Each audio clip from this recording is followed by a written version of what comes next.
I was born in South London to an Irish family. My dad was a seafarer out of the Port of London, which is now gone.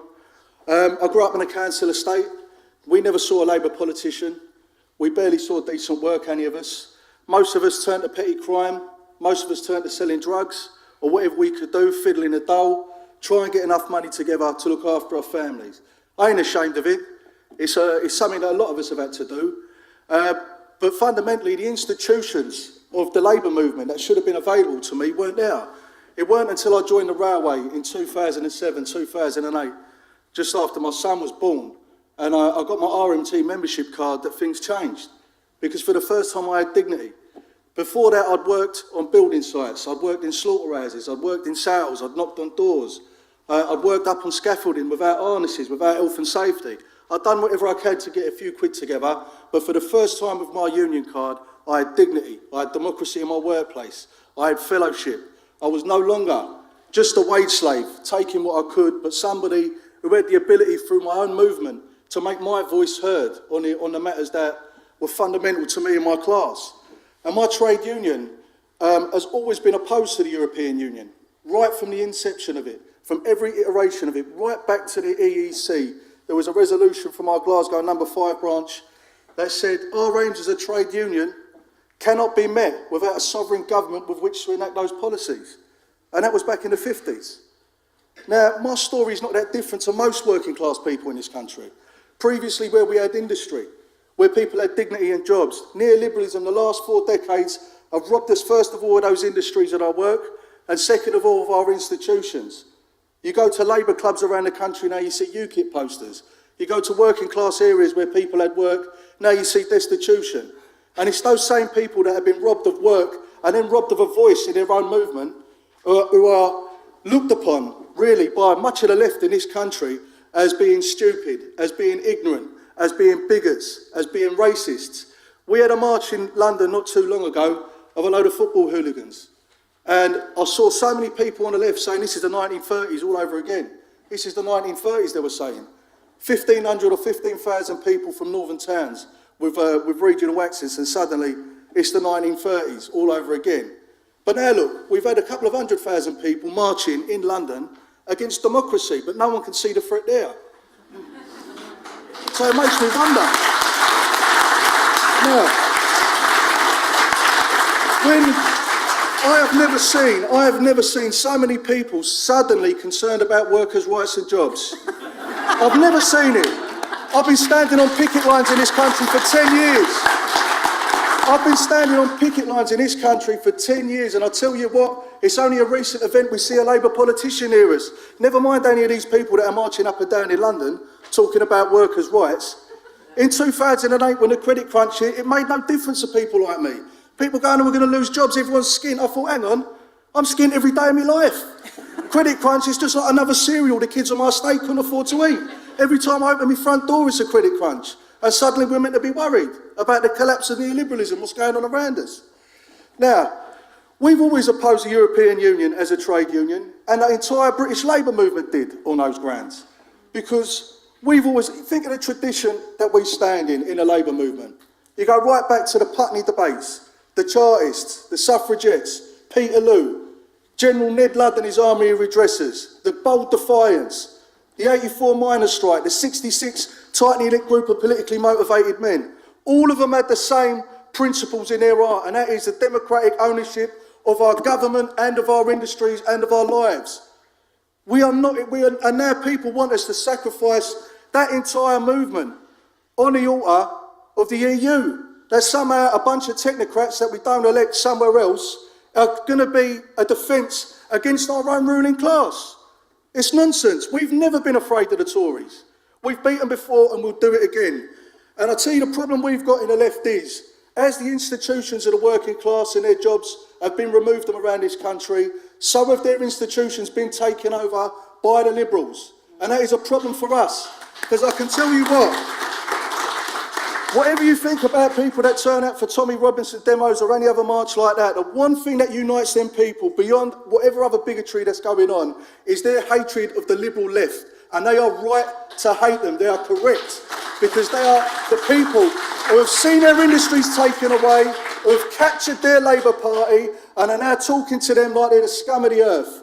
There's too many in the Labour Party right now. They've made a calculation that there's a certain section of the top end of the working class in alliance with people they calculate from ethnic minorities and the Liberals. That's enough to get them into power. And they believe that that alliance is all they need, that they can disregard all of the working class people in this country that have been driven away from the Labour movement by the neoliberals over the years. I'll tell you what, they do so at their peril. Because if we don't have the left organising and representing the working class in this country, then it's a dangerous day when somebody else does. And I tell you what, if it comes to a scrap in this country and the working class ain't on our side, the left is in deep, deep trouble. So we have got to be aware of that. Now, I knew we would win the vote. A lot of people didn't think we would. I mean, there's people in this room that attest. I called it. I said we'd win it, but I never thought we'd get out of it. Because it's like the Hotel California. You can vote to leave, but you never can. There has never been a democratic vote against any institution of the European Union that's been respected. The Dutch were turned over. The French were turned over. The Irish were turned over and then turned over again.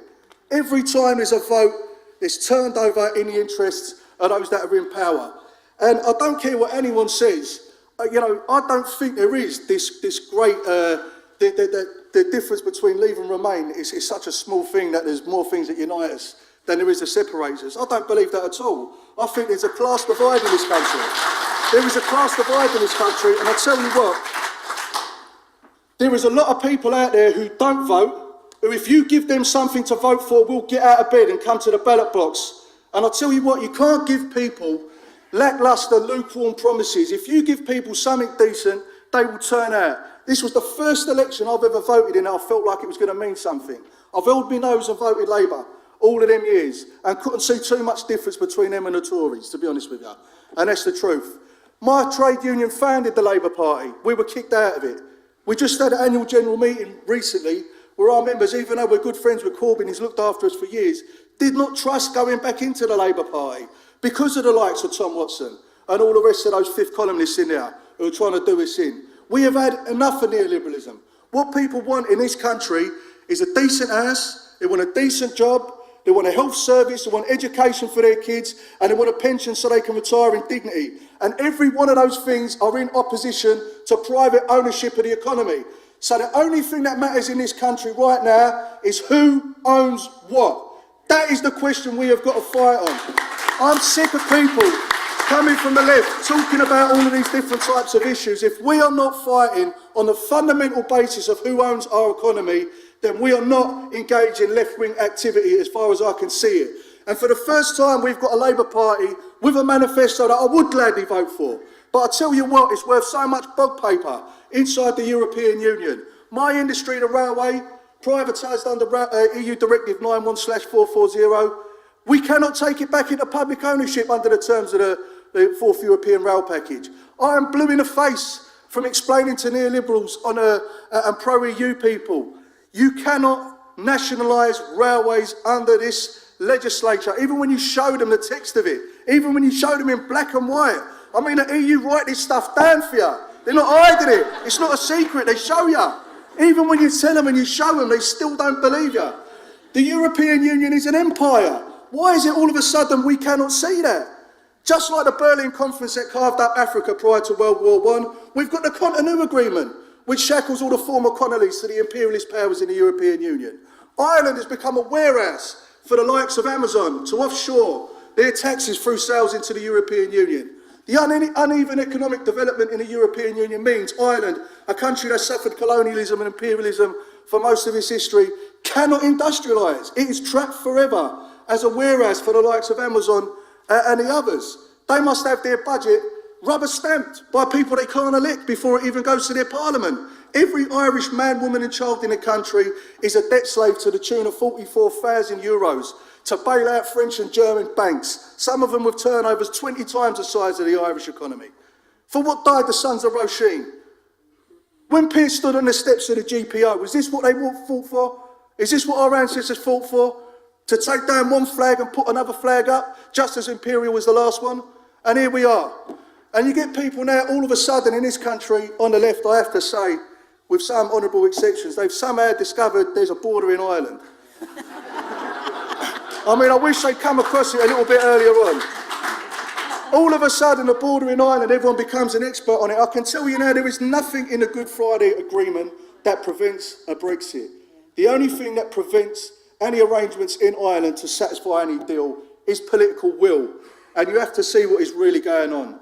And that is those people on the other side of the table in Europe do not want to make a deal with us. I don't know why people can't see it. Any trade unionist in this country can tell you, you cannot negotiate a tea break with the employer if they don't want to negotiate with you. It's as simple as that. That's how it works. All it is to take no deal off of the table. Jesus Christ, if I went into my depot next week and said I'm negotiating the new rosters for the week, everyone, by the way, no deal's off the table, they'd hang me. I couldn't get to the end of the platform because it's nonsense and everyone knows it's nonsense. You cannot negotiate a deal with the other side if they don't want one. So we have got to leave the European Union, I believe, on WTO rules. It's the only way out. Let's get out of it. It's what we voted for. Now, people talk about... I've heard about a soft Brexit. I've heard about an hard Brexit. I've heard about a limp Brexit, a medium Brexit, a blue Brexit.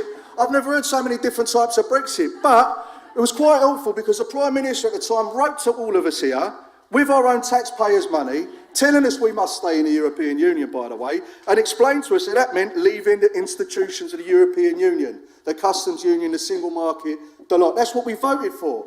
Now we've got a parliament that does not want to leave the European Union. And it's like a charade. We've got all of these politicians, all of them pretending they want to leave the European Union, arguing with each other people who also don't want to leave the European Union. So what we do need is a general election to replace those politicians with people who will deliver on the democratic vote of the people. But I'm telling you now, I've heard a lot of stuff over this past few years, and everything the Remain side has said has been wrong. They told us that if we voted Brexit, we'd be living in a permanent Tory-UKIP alliance. We said it will split the Tory party. We said David Cameron and Osborne will be in the bin. We've done it. We've got a surge in left-wing leadership of Jeremy Corbyn. It's a time for optimism. Everything we've said has been right and everything we've said has been wrong. So we've got to get out there, we've got to keep the fight going, because I tell you what, if you give people something worth getting out of bed for, they will. And that means we have got to take our industries back into public ownership. We have got to rebuild the industries that have been taken away from us. We've got to give people jobs and dignity and housing, and we cannot do that inside a neoliberal EU.